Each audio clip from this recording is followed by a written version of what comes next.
So I want to talk to you today about overcoming a food addiction. So I am someone who struggled with food addictions and eating disorders and pretty much everything in the book. I went from 65 pounds overweight, struggling with eating every night, eating all day, every day. I would eat, fast food 3 times a day. I would eat a whole pizza by myself. I would sit in front of the TV at nighttime and literally eat a whole tub of cookie dough. I would open a bag of pretzels. I would melt white chocolate. I would sit there and eat the entire bag of pretzels in the white chocolate pretty much every single day. That was like my routine.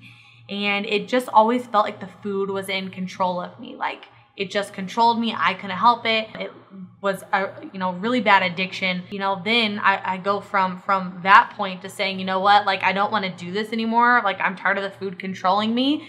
And so the only way that I felt I could have control was going to the exact opposite end of the spectrum. And so that's when I started like binging and purging and, because then I felt like I was in control of the food. If I could like eat everything I wanted, but then like throw it up later, it felt like I had control. These were 2 really, really, really hard things to overcome because, it's just like my mind and the food just felt like it was so much bigger than me.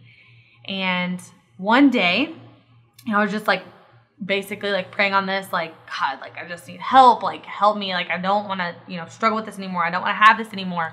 And this thought just came to me, like you are more powerful than the food. Like you are way more powerful than food. Food is stagnant. It has no emotion. It has no real intention. Like it just exists, right? And I'm the one with the power. I'm the one with the control.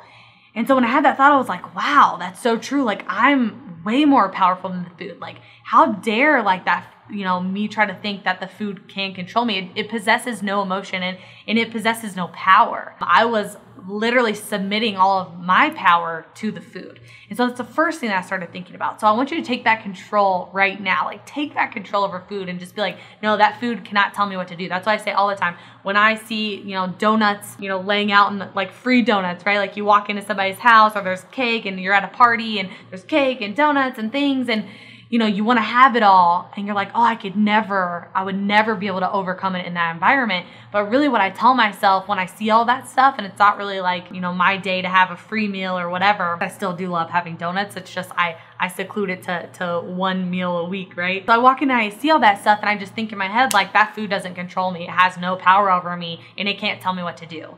And when I tell that to myself, like I reignite like the power that I have over it instead of like being like, oh my gosh, there's donuts, like, right? And so I tell it that it can't tell me what to do. And then the second thing is I stopped identifying myself as someone who had a food addiction and someone who had an eating disorder. So I used to say like, yeah, like I just have a food addiction, I'm really struggling with it, or, I have an eating disorder. And I would always tell myself that because no one else around me even knew that I was doing it. It was something I hid from everyone. But we do crazy things. We want to lose weight, right? I just started telling myself like, I'm not an addict. Like that is not who I am. Like I am not an addict of food. I do not have an eating disorder. Like that's a separate thing for me. And because right now, like your addiction and yourself seems like one identity, but you need to separate the two and be like, no, I'm Kaelin, I'm here, like I'm strong and I'm powerful and I'm awesome. Even though I didn't believe at the time, I told myself all those things and then that's my addiction over there. And so then it allowed me to like separate it from my identity. Instead of saying like, this is who I am, I started saying that's not me.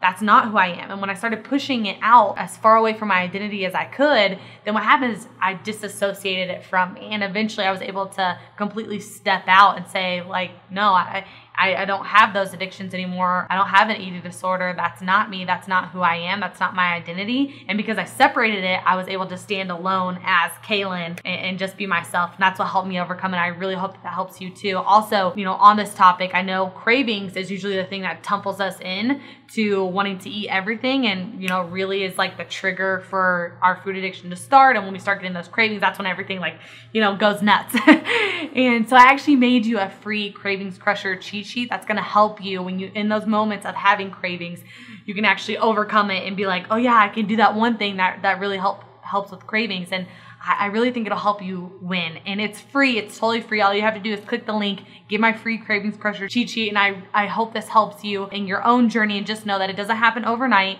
but every day that you just get stronger and stronger and stronger. And you start practicing mentally up here, overcoming it and not allowing food to control you anymore because you have all the power.